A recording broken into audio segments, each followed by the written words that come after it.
السلام عليكم ورحمة الله وبركاته.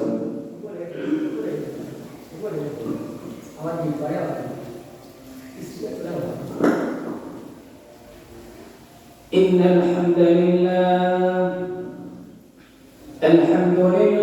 نحمده ونستعينه ونستغفره ونؤمن به ونتوكل عليه ونعوذ بالله من شرور أنفسنا ومن سيئات أعمالنا.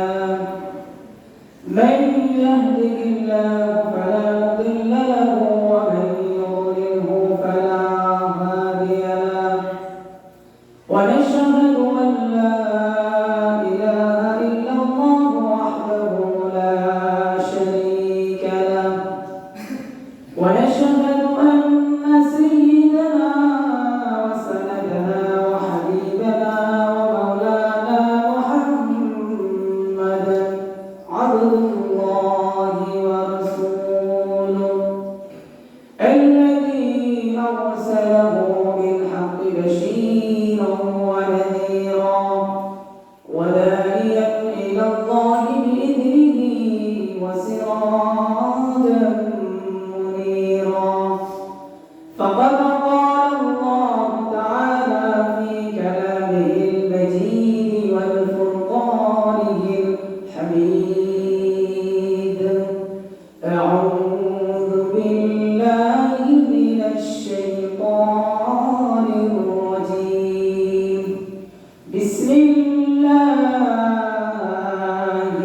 الرحمن الرحيم. وقضى ربك ألا تعبدوا إلا إياه وبالوالدين إحسانا.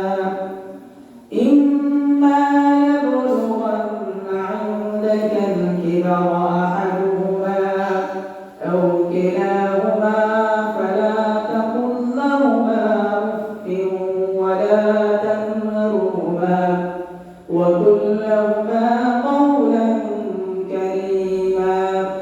واخفض لهما جناح الذل من الرحمة وقل رب ارحمهما كما ربياني صغيرا. وقال تعالى: لن ينال الله لحومها ولا دماؤها ولكن ينال التقوى منكم.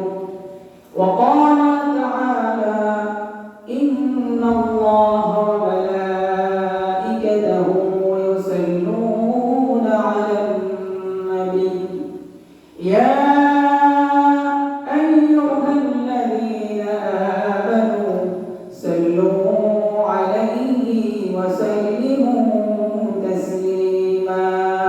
اللهم صل على سيدنا مولانا محمد وعلى آل سيدنا مولانا محمد. اللهم صل على سيدنا مولانا محمد وعلى آل سيدنا مولانا محمد. منمر কাদেরি দিলমর কাদেরি যেতে সোনার মদিনা। মনমর কাদেরি প্রাণমর কাদেরি যেতে সোনার মদিনা। যে মদিনা ঠিকানা। মনমর কাদেরি দিলমর কাদেরি যেতে সোনার মদিনা। আল্লাহুম্মা সাল্লি আলা সাইয়্যিদিনা মাওলানা মুহাম্মদ ওয়া আলা আলি সাইয়্যিদিনা মাওলানা মুহাম্মদ। রাসূল মারআ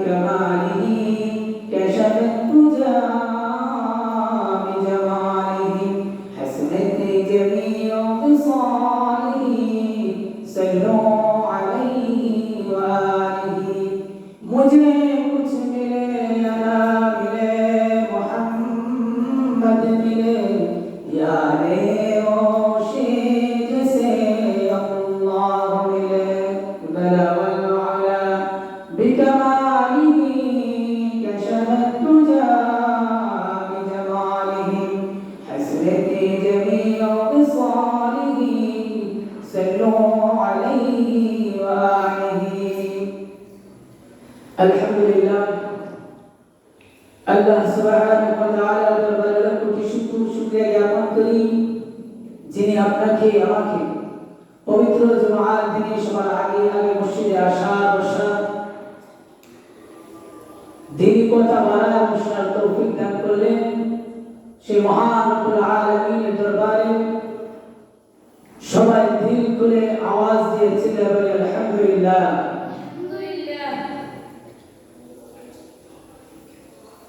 আমি আপনাদের সামনে পবিত্র কোরআনুল কারীম থেকে দুটি আয়াত তেলাওয়াত করেছি।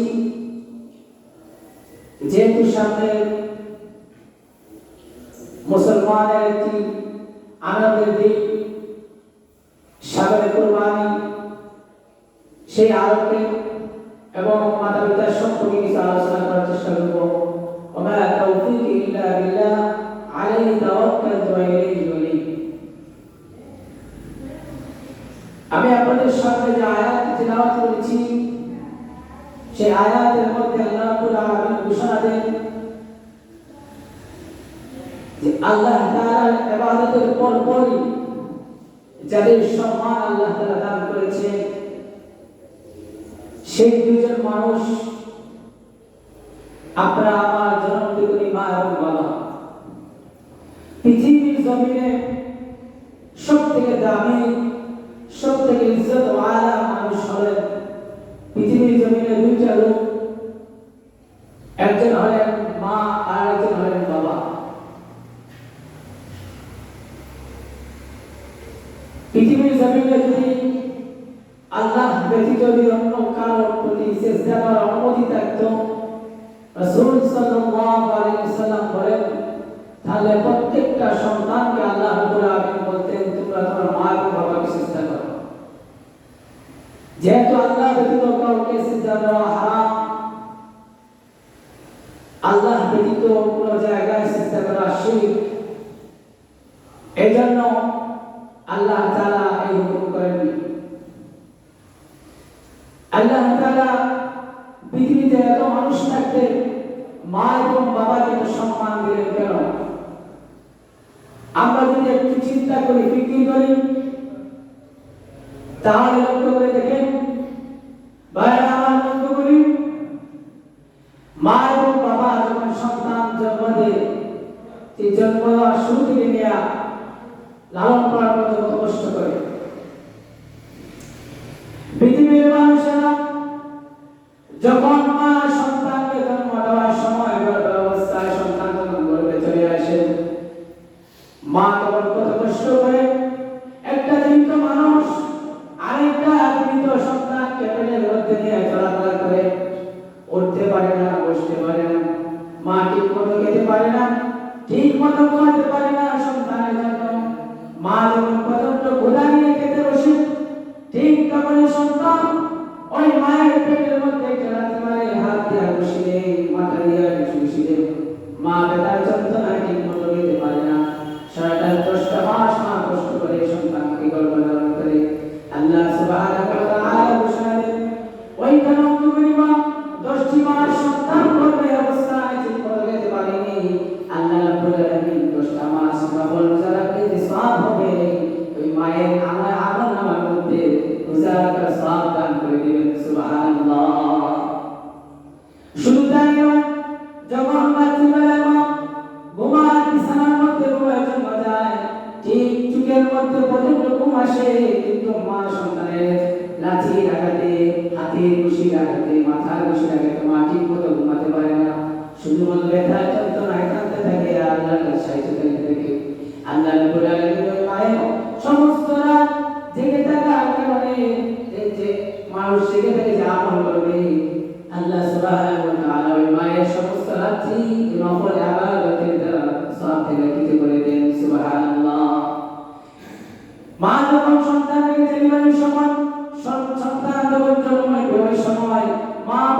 ব্যথায় কাতরাতে থাকে, ডেলিভারির সময় মা অত্যন্ত হয়ে যায়, জিহাদের মতো রক্তে হয়ে যায়, মা ব্যথায় অজ্ঞান হয়ে যায়। যখন সন্তানটা দুনিয়ার মধ্যে ভূমিষ্ঠ হয়ে যায়, সন্তানটা চিৎকার করে কান্না করতে থাকে, সন্তানের কান্না শুনে মা জ্ঞান ফিরে আসে। তখন মা সন্তানটাকে কোলের মধ্যে নিয়ে কানের মধ্যে চুমো দিয়ে আর মুস্কুশি হাসতে থাকে। আল্লাহ রাব্বুল আলামিন বলে, মা এই সন্তানের মুখ দিয়ে যখন মুস্কি হাসে, আমি আল্লাহ সুবহানাহু ওয়া তাআলা আমাদের 10টি মাস পরে যন্ত্রণা ডেলিভারি ব্যথা আমি আল্লাহ ওই যে ফিলিংসটা মায়ের মন থেকে মুছে দেই। সুবহানাল্লাহ। এত কষ্ট করে আল্লাহ রাব্বুল আলামিন বলেন, বান্দা সেই মাকে তোমরা কোনো কষ্ট দিও না, আঘাত দিও না। যে বাবা তোমার সমস্ত স্বপ্ন সমস্ত আশা বিসর্জন দিয়া সন্তান জীবন কিভাবে উজালা হয়, বাবার পকেটের টাকা তোমার পকেট পায় আছে, বাবা তোমাকে মাথা গাম করে তোমাকে মানুষ করেছে, সেই মা বাবাকে তোমরা কোনো কষ্ট দিও না। আল্লাহ রাব্বুল আলামিন কোরআন কারীমের মধ্যে ঘোষণা দেন, রাব্বুকা আল্লা তা'বুদু ইল্লা ইয়্যাহু ওয়া বিল ওয়ালিদাইনি ইহসানা। আল্লাহ তাআলা বলেন, বান্দা আমার ইবাদতের পর পরই তোমরা তোমার মা বাবাকে তোমরা সম্মান করো, ইহসান করো, সদাচরণ করো। ইম্মা ইয়াবলুগান্না ইনদাকা আল-কিবারা আহাদুহুমা আও কিলাহুমা ফালা তাকুল লাহুমা উফ। আল্লাহ তাআলা বলেন, পৃথিবীর মানুষেরাই তোমরা যদি তোমাদের মা বাবার মধ্যে একজন অথবা উভয়জনকে তোমরা পাও, তাহলে তোমরা মনে করো আল্লাহ সুবহানাহু ওয়া তাআলা তোমাদেরকে সুযোগ দিচ্ছেন, তোমরা সেই মা বাবার খেদমত করে দুনিয়ার মধ্যে তোমরা জান্নাত লাভ করো। কারণ তোমার মায়ের পায়ের নিচে হচ্ছে তোমার জান্নাত, আবার মায়ের পায়ের নিচে হচ্ছে তোমার জাহান্নাম। আল্লাহ তাআলা পৃথিবীর মানুষদেরকে সন্তানদেরকে মায়ের প্রতি সন্তান মা বাবার প্রতি সন্তানের 5টা কর্মসূচি ঘোষণা দেন। যে ব্যক্তি 5টা কর্মসূচি পালন করতে পারবে আল্লাহ তাআলা তাদেরকে এর বিনিময়ে জান্নাত দান করবেন। আর এই 5টা কর্মসূচি যারা পালন করবে না তাদের জন্য আল্লাহ রাব্বুল আলামিন জাহান্নাম রেখেছেন। যদি আমরা এই 5টা কর্মসূচি আদায় করতে পারি আর মা বাবা খুশি হয়ে যায়, তাহলে আল্লাহ খুশি হয়ে যায়। আল্লাহ খুশি হয়ে গেলে তোমার জন্য আল্লাহ তাআলা জান্নাত বরাদ্দ রেখেছেন। আর যদি মা বাবা তোমার প্রতি নারাজ হয়ে যান, তাহলে আল্লাহ নারাজ হয়ে যাবেন। আর আল্লাহর এই জান্নাতে যাওয়া তোমার আমার পক্ষে কখনো সম্ভব নয়। আল্লাহ রাব্বুল আলামিন সন্তানের প্রতি 5টা কর্মসূচি ঘোষণা দেন। প্রথম নাম্বার কর্মসূচি আল্লাহ তাআলা ঘোষণা দেন, ফালা তাকুল লাহুমা উফ। আল্লাহ তাআলা বলেন, পৃথিবীর মানুষেরা তুমি তোমার মা এবং বাবার সাথে এমন কোনো কাজ করো না, এমন কোনো কথা বলবে না যে কথা এবং কাজের কারণে তোমার মা এবং বাবা কষ্ট পেয়ে উফ শব্দটা উচ্চারণ করে। যদি তোমার কোনো কাজের বা কথা তোমার মা এবং বাবা কষ্ট পেয়ে উফ উচ্চারণ করে, তাহলে তোমার জন্য আল্লাহ থেকে জান্নাতে যাওয়া লাগবে না। এমনকি তুমি যদি তোমার মা এবং বাবার কোনো কথা বা কাজে বিরক্ত হয়ে বলো, উফ বাবা থামো তো, উফ মা চুপ করো তো, তুমি তোমার মা এবং বাবার কথা কাজে বিরক্ত হয়ে উফ শব্দ ব্যবহার করবে, তোমার জন্য আল্লাহ তাআলা জান্নাত হারাম করে দিয়েছে। 1 নম্বর কর্মসূচি, মা বাবার সাথে এমন কোনো কাজ করা যাবে না, এমন ভাবে কথা বলা যাবে না যে কাজের কারণে মা কষ্ট পেয়ে উফ শব্দ বলে। 2 নম্বর কর্মসূচি আল্লাহ তাআলা ঘোষণা দেন, ওয়ালা তানহারহুমা। তোমরা তোমার মায়ের সাথে এমন ভাবে কথা বলো, দমন দিয়ে কথা বলা যাবে না। মায়ের বাবার সাথে গালি দিয়ে কথা বলা যাবে না।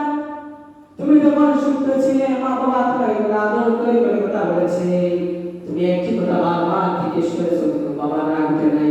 তুমি একটি কথা বারবার জিজ্ঞেস করেছো, অনেক জিনিস মূল্যবান জিনিস ভেঙে দিয়েছো, নষ্ট করে দিয়েছো, তারপরেও বাবা তোমার প্রতি রাগ দেখায় নাই, চাই দিয়ে কথা বলে নাই। আজকে যুবক তোমার শক্তি হয়ে গেছে, বাবা মা বৃদ্ধ হয়ে গেছে, তুমি তোমার শক্তি দিয়ে মা বাবার সাথে চাই দিয়ে কথা বলবা, ধমক দিয়ে কথা বলবা। আল্লাহ তাআলা এই কাজটা তোমার আমার জন্য হারাম করে দিয়েছে। ওয়ালা তানহারহুমা, মা বাবার সাথে ধমক দিয়ে চাই দিয়ে কথা বলা যাবে না। 3 নাম্বার কর্মসূচি আল্লাহ রাব্বুল আলামিন কোরআনে ঘোষণা দেন, ওয়ালা তানহারহুমা ওয়া কুল লাহুমা কাওলান কারীমা। তুমি তোমার মা বাবার সাথে নরম সুরে কথা বলো, আদর করে কথা বলো, যে বাবা মা তোমার দমন থেকে ছাড়া থেকে গুমরাহি ছাড়া থেকে মুখ ফুলা থেকে ভয়ে কথা বলতে পারে না। বাবা মা যখন বৃদ্ধা হয়ে যায়, যখন তোমার ছোট্ট শিশু 2 বছর 3 বছরের সন্তানের মতো হয়ে যায়, তুমি যখন ঘর থেকে বের হয়ে যাও, তখন তোমার সেই ছোট্ট শিশুটাকে কোলে নিয়ে আদর করে করে গালে চুমো দাও আর মজা করে বলো, বা তোমার আব্বু তোমার জন্য কি আনবো, মজা আনবো, চকলেট আনবো, কি আনবো বলো। তুমি তোমার সেই ছোট্ট শিশুর সাথে এরকম মজা করে করে কথা বলতে পারো। আর তোমার মায়ের সাথে গেলে তোমার মেজাজ খারাপ হয়ে যায় কেন? তোমার ছোট্ট 2 বছরের 3 বছরের শিশু যেমন ছোট্ট হয়, শিশুতে যেমন 3 বছরের শিশু বাবা মা বৃদ্ধ হয়ে গেলে সেই ছোট্ট শিশুর মতো হয়ে যায়, সেম তাদের সাথেও তুমি চাইলে কথা বলতে পারবা না, দমনতে কথা বলতে পারবা না, তাদের সাথেও তুমি মজা করে কথা বলতে হবে। তাদের সাথে এমন ভাবে তুমি ঘুম রাত করে সামনে যেও না, এমন ভাবে মুখ বড় করে যেও না যে তারা তোমাকে দিয়ে ভয়ে কিছু বলতে পারে না। মায়ের একটা জিনিস খেতে ইচ্ছা করছে, একটা কমলা খেতে ইচ্ছা করছে, একটা জিনিস কিনার ইচ্ছা হচ্ছে, কিন্তু তোমার মুখের চেহারা দেখে সে ভয়ে বলতে পারছে না। এমন ভাবে তুমি যদি মায়ের সাথে চলাফেরা করো বাইরে আমার বন্ধুরা, তাহলে আল্লাহ রাব্বুল আলামিনের কাছে দোয়া করে যাব, আমরা সমস্যায় পড়ে যাব। আমরা মায়ের সাথে এমন ভাবে ফ্রি হব যে মায়ের সাথে যাওয়ার পর, বাবার সাথে যাওয়ার পর, বাবার পরে যা আসে তোমাকে সব খুলে বলতে পারে। যেমন একটা শিশু তোমাকে মুখের মধ্যে মনের মধ্যে যা আসে সব খুলে বলতে পারে, তোমার বাবাও তোমার সাথে এমন ভাবে ফ্রি হবে যে তোমার মনে যা ইচ্ছা তা তোমার বলতে পারে। এরকম চলাফেরা করবে। আল্লাহ রাব্বুল আলামিন সন্তানের জন্য 4 নম্বর কর্মসূচি ঘোষণা দেন, وَاخْفِضْ لَهُمَا جَنَاحَ الذُّلِّ مِنَ الرَّحْمَةِ। আল্লাহ তাআলা বান্দার 4 নম্বর কর্মসূচির মধ্যে ঘোষণা দেন, তুমি তোমার যুবক ভাইরা আমার, বন্ধুরা আমার, তুমি তোমার মা এবং বাবার সামনে তোমার বিনয়ের 2টি জানা বিছিয়ে দাও। তোমার বাবা এবং মায়ের পায়ের নিচে তোমার বিনয়ের 2টি জানা বিছিয়ে দাও। এভাবে তুমি তোমার মার খেদমত করতে করতে, আদর করতে করতে একদিন তোমার মা এবং বাবা পৃথিবী থেকে চলে যাবে। এরপরেও তোমার বাবা মার হক আদায় করতে পারো নাই, এরপরেও তুমি তোমার বাবা মার সুখ পরিশোধ করতে পারবে না। এমনকি তোমার শরীরের চামড়া করে যদি বাবা মার পায়ের নিচে বিছিয়ে দাও, তারপরেও বাবা মার ঋণ পরিশোধ করতে পারবে না। আল্লাহ রাব্বুল আলামিনের বান্দা, তোমাকে 4টা কর্মসূচি দিয়েছি, এই 4টা কর্মসূচি পালন করলেই হবে না। আল্লাহ রাব্বুল আলামিন তোমাকে আরেকটা 5 নম্বর কর্মসূচি ঘোষণা দেন, বান্দা বান্দি, তোমার মা যখন দুনিয়া থেকে বিদায় নিয়ে চলে যাবে, তখন তোমার জন্য 5 নম্বর কর্মসূচি হলো, তুমি তোমার বাবা মার জন্য সারা জীবন তুমি দোয়া করতে থাকবে। যতদিন তুমি বেঁচে থাকবে ততদিন তোমার বাবা মার জন্য দোয়া করবে। আল্লাহ রাব্বুল আলামিন কোরআনের মধ্যে ঘোষণা দেন, وَقُلْ رَبِّ ارْحَمْهُمَا كَمَا رَبَّيَانِي صَغِيرًا। সারা জীবন তোমার বাবা মার জন্য দোয়া করতে থাকো। যেমন আল্লাহ বলেন, আল্লাহ তাআলা ছোটবেলায় শৈশবে যখন আমি ছোট ছিলাম, আমার মা বাবা আমাকে যেরকম ভাবে আদর করে করে লালন পালন করেছে, এখন তো আমার মা বাবা আল্লাহ তোমার ভালো হয়ে গেছে, তুমি আমার মা বাবাকে আমাকে যেরকম ছোটবেলায় আদর করে লালন পালন করেছে, তুমিও তাদেরকে লালন পালন করো। সুবহানাল্লাহ। বাইরে আমার এই 5টা কর্মসূচি দিয়ে শেষ নয়। সাধারণত আমাদের মানুষ, অনেকের মা জীবিত আছেন, অনেকের মা কবরবাসী হয়ে গেছেন। যে কবরবাসী হওয়ার পর মানুষ কতটা অসহায় হয়ে যায়, সাধারণ একটা উদাহরণ দিলে বুঝতে সহজ হবে। দুনিয়ার মধ্যে মানুষ যারা 3 বেলা খেতে পারে না, কোন ব্যক্তি যদি তার উপযুক্ত মেয়েকে বিয়ে দিতে পারে না, আমরা মনে করি সে বড় অসহায়ের মধ্যে আছে। যারা অভাবের মধ্যে আছে আমরা মনে করি বড় অসহায়ের মধ্যে আছে। কিন্তু একটু চিন্তা করে দেখেন, দুনিয়ার মধ্যে মানুষ যখন অসহায় হয়ে যায়, তখন তার ভাই কিংবা প্রতিবেশী অথবা আত্মীয়-স্বজন কিংবা সরকার পেয়েছে বরাদ্দ আসে, তাকে সহযোগিতা করা হয়। কিন্তু একটা মানুষ যখন পৃথিবী থেকে চলে যায়, কবরের মধ্যে চলে যায়, সেই কবরটা কত ভয়ানক অবস্থা। কবর এমন একটা ঘর, একাকিত্বের ঘর, কবর এমন একটা ঘর, পোকামাকড়ের ঘর, অন্ধকার ঘর, যে কবরের মধ্যে মানুষ তাম পৃথিবীর আনাচে কানাচে সব জায়গা খবর খোঁজ রাখতে পারে, কিন্তু এই খবর 3.5 হাত কবরের মধ্যে কি ঘটে কেউ খবর রাখতে পারে না। সেই অসহায় মানুষগুলা দুনিয়ার মধ্যে মানুষের দিকে তাকিয়ে থাকে, বাবা মার সন্তানের দিকে তাকিয়ে থাকে, ভাই ভাইয়ের দিকে তাকিয়ে থাকে, আত্মীয়-স্বজনগুলো আত্মীয়-স্বজনের দিকে তাকিয়ে থাকে। আর আমরা মানুষগুলা তাদের খবর নেই না। সন্তান বছরে 1-2 বার গিয়ে ঈদের সময় আসলে রোজার সময় গিয়ে হাত তুলে চলে আসে, আর খবর রাখি না। কিন্তু আল্লাহ রাব্বুল আলামিন বলেন, বান্দা তোমার এরকম ভাবে চললে হবে না। তুমি যতদিন জীবিত থাকবে ততদিন তোমার মা বাবার জন্য তুমি দোয়া করতেই থাকবে। একটি ঘটনা দিলে আপনাদের বুঝতে সহজ হবে যে আল্লাহর এক ওলি তিনি রাস্তা দিয়ে হেঁটে যাচ্ছেন। কিছুক্ষণ যাওয়ার পরে রাস্তার পাশে একটা গুরুস্থান দেখলেন। তখন তিনি এই গুরুস্থানের পাশে গিয়ে ছোট ছোট কয়েকটা সূরা তিলাওয়াত করলেন এবং দোয়া করে তাদের জন্য ইসারে সব পাঠালেন। ওই আল্লাহর ওলি যখন বাড়িতে চলে আসলেন, রাত্রিবেলা গভীর রজনীতে স্বপ্ন দেখেন। আল্লাহ তাআলা আল্লাহর খাস ওলি যারা তাদেরকে এমন কিছু পাওয়ার দেন যে তারা দুনিয়াতে বসে আসে আজিম পর্যন্ত দেখতে পায়। আবার বন্ধ কোনো ওলি বা নামদারি কোনো ওলি এরকম কাজ করতে পারে না। যারা আল্লাহ খাস ওলি বন্ধু তারা দুনিয়াতে চক্ষু মুছলে আসে আজিম পর্যন্ত দেখতে পায়। ওই আল্লাহর ওলি যখন রাত্রে ঘুমায় গভীর রজনীতে আল্লাহর ওলি তাকায় দেখে যে গুরুস্থানের মধ্যে সারা সব পাড়ায় আসছেন, ওই গুরুস্থানের মধ্যে আল্লাহ ফেরেশতারা কবরবাসীর মধ্যে সব বন্টন করে দিচ্ছেন। আল্লাহ ওই তাকায় দেখে একটি কবরের মধ্যে একজন মহিলা বসে আছে আর মুশকি মুশকি হাসে, আর অন্যান্য কবরবাসীরা লাইনের মধ্যে দাঁড়িয়ে ঠেলাঠেলি মারামারি করতেছে সব নেওয়ার জন্য। আল্লাহ ডাকতে বলেন, ভদ্র মহিলাকে ডাকতে বলেন, ও বাবা তুমি দেখি কবরের মধ্যে বসে আছো, আমার মুস্কি মুস্কি হাসো, কিন্তু বাকি সবাই সব নেওয়ার জন্য মারামারি করছে, তুমি কেন সব তোমার কি সব লাগবে না? ওই ভদ্র মহিলা ডাকতে বলে, আল্লাহর আমার সব লাগবে না, কারণ আমার প্রতিদিন আমার কবরের মধ্যে ফেরেশতারা সব নিয়ে আসে, আমি সেই সবের অপেক্ষায় বসে আছি, এজন্য আমি লাইনের মধ্যে যাই না। আল্লাহর ডাকতে বলে, মাগো তোমাকে কে সব পাঠায়? ফেরেশতারা কার মাধ্যমে সব নিয়ে আসে? ওই ভদ্র মহিলা ডাকতে বলে, আল্লাহর দুনিয়ার মধ্যে আমি একটা সন্তান রেখে আসছি, আমার সেই সন্তান আমার জন্য প্রতিদিন নামাজ পড়ে কোরআন তেলাওয়াত করে সব পাঠায়। এমনকি যখন ব্যবসার মধ্যে যায়, ব্যবসায় বসে বসে কাস্টমার আসলে সে ব্যবসা করে, যখন কাস্টমার চলে যায় আমার জন্য বসে বসে কোরআন তেলাওয়াত করে সব পাঠায়। আর ফেরেশতারা আমার কবরের মধ্যে দেয় না, আমার কবর আলোয় আলোকিত হয়ে যায়। সুবহানাল্লাহ। এজন্য ভাইরা আমার, আমরা দুনিয়াতে সন্তান জন্ম দিলেই হবে না, সন্তানকে মানুষের মতো মানুষ বানাই। যদি একটা সন্তান বানিয়ে দিতে পারি তাহলে কবরের মধ্যে আমরা শুয়ে শুয়ে সব পাবো।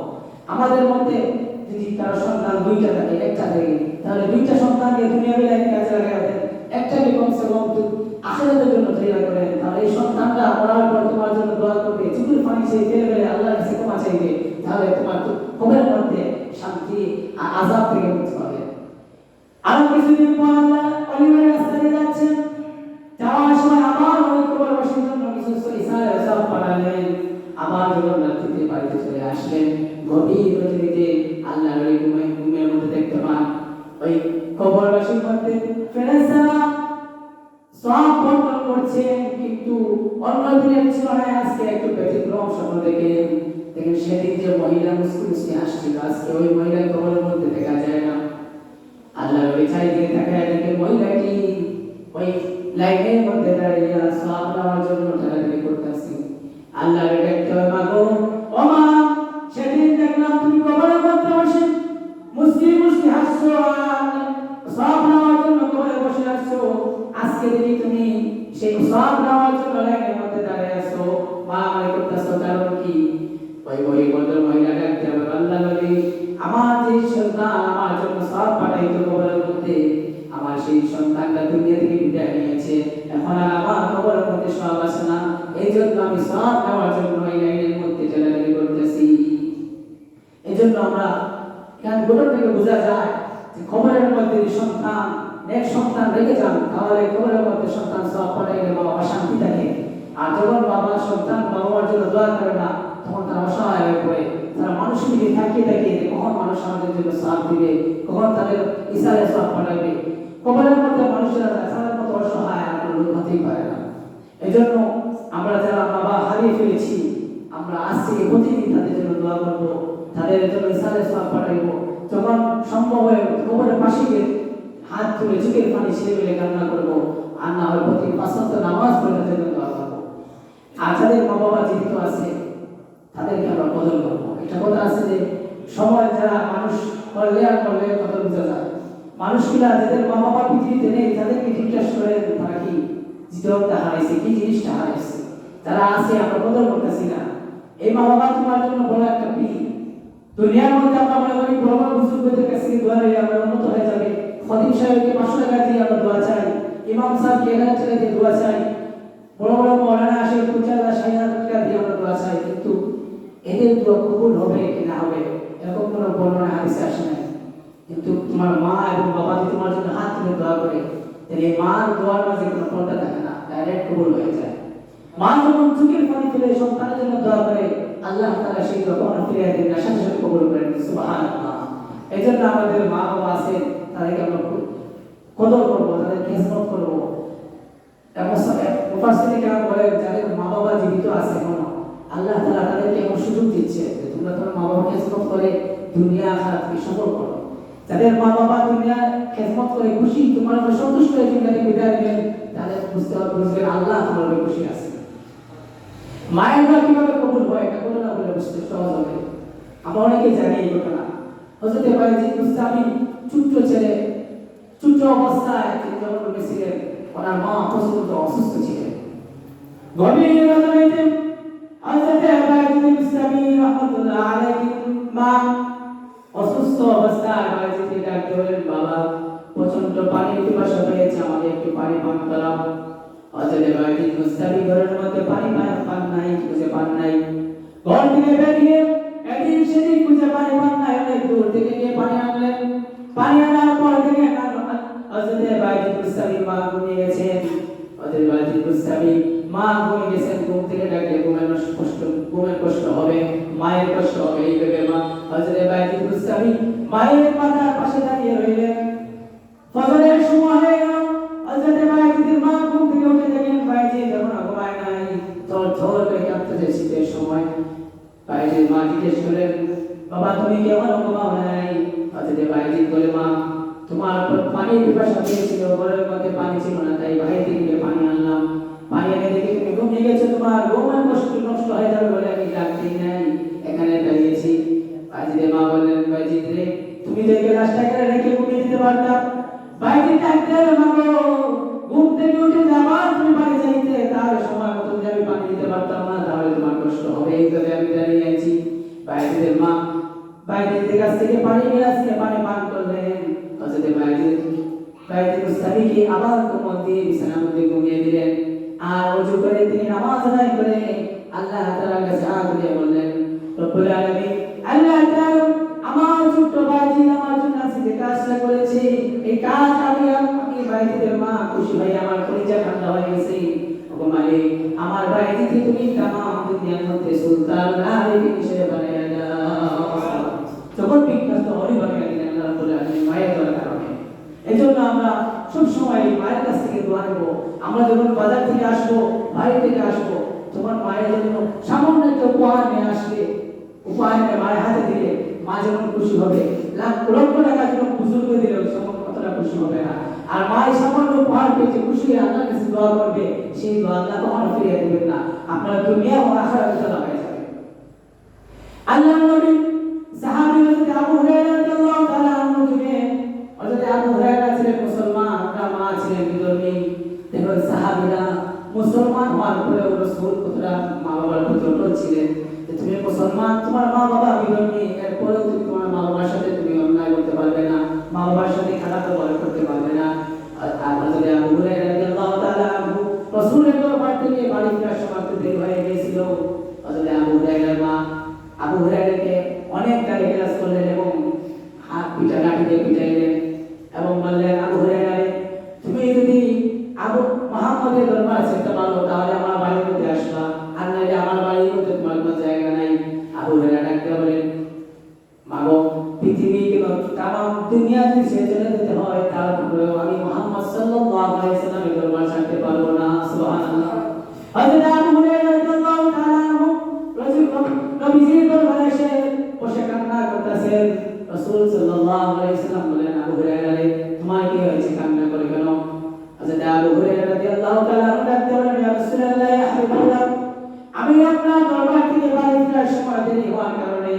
আমার মা আমাকে আগামাতে আঘাত করেছে এবং আমাকে বাড়ি থেকে বের করে দিয়েছে। হযরত রাসূলুল্লাহ সাল্লাল্লাহু আলাইহি সাল্লাম বলেন, আবু হুরায়রা, তোর মা তোমাকে মারার কারণ তুমি কি আমার কাছে অভিযোগ দিচ্ছ নাকি? হযরত আবু হুরায়রা রাদিয়াল্লাহু তাআলা বলেন, ইয়া রাসূলুল্লাহ, ইয়া হাবিবাল্লাহ, আমার মা আমাকে মারার কারণে আমি অভিযোগ দিচ্ছি না, আমি আপনার দরবারে আসছি। আর আমি রাসূলুল্লাহ যদি আল্লাহর দরবারে হাত উঠান, সেই হাত আল্লাহ কখনো ফিরিয়ে দেন না। আমি আসছি আপনি আমার মায়ের জন্য দোয়া হেদায়েতের দোয়া করেন, যাতে আমার মাও দ্বীনের পথে আসতে পারে। আল্লাহ রাসূল সাল্লাল্লাহু আলাইহি সাল্লাম আল্লাহর দরবারে হাত উঠিয়ে বলেন, আবার প্রভু, আমার আবু হুরায়রার মারে তুমি আল্লাহ হেদায়েতের নূর দিয়ে হেদায়েত দান করো। আর এইদিকে হযরত আবু হুরায়রা আল্লাহর নবীর দরবার থেকে দৌড় শুরু করলেন, এমন দৌড় শুরু করলেন সাহাবীরা রাস্তার মধ্যে দেখেন আবু হুরায়রা এমন পাগলের মতো দৌড়াচ্ছে। সাহাবীরা পিছনে লাগতে বলেন, আরে আবু হুরায়রা, তুমি তো এরকম ভাবে কোনদিন দৌড়ান নাই, তোমার তো শান্তশিষ্ট পুরুষ আমি তো দেখি নাই, আজকে তোমার কি হলো, কি সমস্যা দৌড়াচ্ছ কেন? একজন সাহাবী আবু হুরায়রার কাপড়ে টানতে ধরলেন। আবু হুরায়রা লাগতে বলেন, ও আমার ভাই, সাথী ভাই, আমাকে তো আটকাইও না, আমার রাসূল আমার মায়ের হেদায়েতের জন্য দোয়া করতেছেন, আমি দেখতে চাই আমি বাড়ি যাওয়ার আগে আগে আমার রাসূলের দোয়া পৌঁছে যায় নাকি আমি আগে পৌঁছে যাই। আবু হুরায়রা দৌড়ে বাড়ির মধ্যে গিয়ে দরজার মধ্যে ঘোরা লাগলেন, নক করলেন। এমন সময় আবু হুরায়রার মা অন্যদিন যে বলবে খোলা মিটাসে আর কথা বলতেন, আজকে দেখে তার কথাগুলো নরম শুরু হয়ে গেছে। আমি বলেন, আর বাবা আবু হুরায়রা দাঁড়াও, একটু অপেক্ষা করো, আমি দরজা খুলতেছি। দরজা খোলার পর আবু হুরায়রার মা ডাকতে বলেন, আরে আবু হুরায়রা, তোমার উপর আমি যে জুলুম করেছি, তোমাকে আঘাত করেছি, এই আঘাতের পর আমার মনের মধ্যে একটা খারাপই আসছে যে আমি কি করলাম, আমার সন্তানকে আমি আঘাত করলাম। আমার সন্তান তো খারাপ কোনো কাজ করে নাই, বিশ্ব নবী রাহমাতুল লিল আলামিন বলে গেছে তো খারাপ কোনো কাজ নাই। আমি তোমার কাছে ক্ষমা চাচ্ছি, আর আমাকে আমি গোসল করে প্রস্তুত হয়ে গেছি, আমাকে তোমার রাসূলের দরবারে নিয়ে কালিমা পড়ে মুসলমান করে দাও। জি, আল্লাহ রাসূল সাহাবী হওয়ার পরেও মা আঘাত করেছে, তারপরেও আল্লাহ নবী সাহাবী, আল্লাহ সেই সাহাবীকে মার প্রতি খারাপ আচরণ করার অনুমতি দেন নাই, এবং কি বলেছেন যে তোমার মা তোমাকে আঘাত করেছে, কেন আমার করার কিছু নেই। এখানে বোঝা গেল ভাইরা আমার, মা বাবার বিরুদ্ধে হলেও আমরা মা বাবার সাথে খারাপ আচরণ করবো না। আমরা মুসলমান, আমাদের মুসলমানের কাজগুলো জায়গায় রেখে মা বাবার সম্মান সুযোগ আছে আমরা সবগুলো সম্মান করে দান দেবো, তাহলে আমাদের দুনিয়া আখিরাত সফল হবে, আমাদের দুনিয়াটাও শান্তি হবে, আখিরাতেও শান্তি হবে। এজন্য আল্লাহ সুবহানাহু ওয়া তাআলা আপনাকে আমাকে মা বাবার হক আদায় করে তাদের খেদমত করার তৌফিক দান করেন এবং নেক সন্তানদের মধ্যে কবুল করেন, সকলে বলি আমিন। আমি আপনাদের সামনে সূরা হজের একটি আয়াত তেলাওয়াত করেছি। এই আয়াতের মধ্যে আল্লাহ রাব্বুল আলামিন বলেন, লা ইয়ানালুল্লাহু লুহুমুহা ওয়ালা দিমাউহা ওয়ালাকিন ইয়ানালুত তাকওয়া মিনকুম। যেহেতু আমাদের সামনে কুরবানি মাস, আমি সংক্ষেপে কিছু আলোচনা করব, ইনশাআল্লাহ আগামী সপ্তাহে আলোচনা করব যে আমরা কুরবানি মাসায় যাওয়ার আগে আমাদের কুরবানিতে যে সেই নিয়মটা ঠিক করতে হবে। আমরা কুরবানি কেন দিচ্ছি, কি জন্য দেব, আমাদের নিয়মটা ঠিক না হলে আমরা মাসায় যে কি করব। আমরা যে কুরবানি দেব, বর্তমান অবস্থায় কুরবানিটা কোথা থেকে আসছে? মূল ইতিহাস হচ্ছে, সংক্ষেপে হচ্ছে যে এই কুরবানিটা শুরু হয়েছে ইব্রাহিম আলাইহিস সালামের যুগ থেকে, যখন আল্লাহ রাব্বুল আলামিন তার বিশেষ করে একটা সন্তান দান করলেন। আল্লাহ তাআলা ইব্রাহিম আলাইহিস সালামকে পরীক্ষা করার জন্য শেষ বয়সে সন্তানকে, সবচেয়ে মহব্বতের জিনিস ছিল সেই সন্তান। আল্লাহ তাআলা দেখলেন যে ইব্রাহিম আলাইহিস সালাম যে আমার খলিল বন্ধু, সন্তানের প্রতি মহব্বত বেশি নাকি আমার প্রতি মহব্বত বেশি, সেই পরীক্ষা করার জন্য স্বপ্নের যুগে ইব্রাহিম আলাইহিস সালামকে নির্দেশ করলেন, তোমার মায়া জিনিসটা তোমার ছেলেকে কুরবানি করতে হবে। হযরত ইব্রাহিম আলাইহিস সালাম তার ছেলের সঙ্গে যে পরামর্শ করলেন, স্বপ্নের কথা ব্যাখ্যা করলেন, ছেলেও রাজি হয়ে গেলেন, সুবহানাল্লাহ। এরপর তার মাও রাজি হয়ে গেলেন। ইব্রাহিম আলাইহিস সালামকে আল্লাহ যেহেতু পরীক্ষা করেছেন, তার পূর্বে কোনো নবীকে তো পরীক্ষা করেন নাই। সেই কুরবানি ছেলেকে নিয়ে যখন কুরবানি করতে যাবেন, ছুরিতে আঘাত করেছেন, কিন্তু আল্লাহ তাআলা ইব্রাহিম ইসমাঈল আলাইহিস সালামকে শরীরে একটা দুম্বা রেখে দিলেন, এরকম একটা বস্তু দিয়ে দিলেন, সেখান থেকে কুরবানির সূচনা হয়েছে।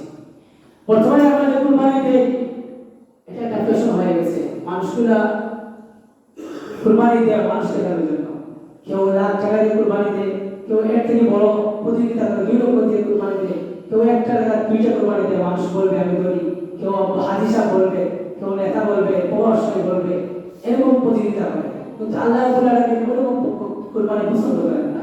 আল্লাহ তাআলা বলেন লা ইয়ানালুল্লাহা লুহুমুহা ওয়ালা দিমাউহা ওয়ালাকিন ইয়ানালুত তাকওয়া মিনকুম। তোমরা যে আল্লাহকে সন্তুষ্টি করার জন্য কুরবানি দাও, সেই কুরবানির গোশত এবং রক্ত আল্লাহর কাছে পৌঁছে না, সেটা দুনিয়াতেই থেকে যায়, আল্লাহর কাছে পৌঁছে। ওয়ালাকিন ইয়ানালুত তাকওয়া মিনকুম। তোমার মনের অবস্থা, তোমার নিয়ত, তুমি কোন উদ্দেশ্যে কুরবানি দিচ্ছ? মানুষ দেখানোর জন্য নাকি আল্লাহকে রাজি খুশির জন্য? যদি আল্লাহকে রাজি খুশির জন্য তুমি কুরবানি করে থাকো, তাহলে আল্লাহ সেই কুরবানি কবুল করেন, সেই বিনিময় আল্লাহ দান করেন। এজন্য আল্লাহ তাআলা আমাদেরকে সহিহ নিয়তে সহিহভাবে কুরবানি করার তৌফিক দান করেন। যার আলোচনা করলাম, আল্লাহ তাআলা সর্বপ্রথম আমি গুনাহগারকে আমল করার তৌফিক দান করেন এবং সবাইকে আমল করার তৌফিক দান করেন।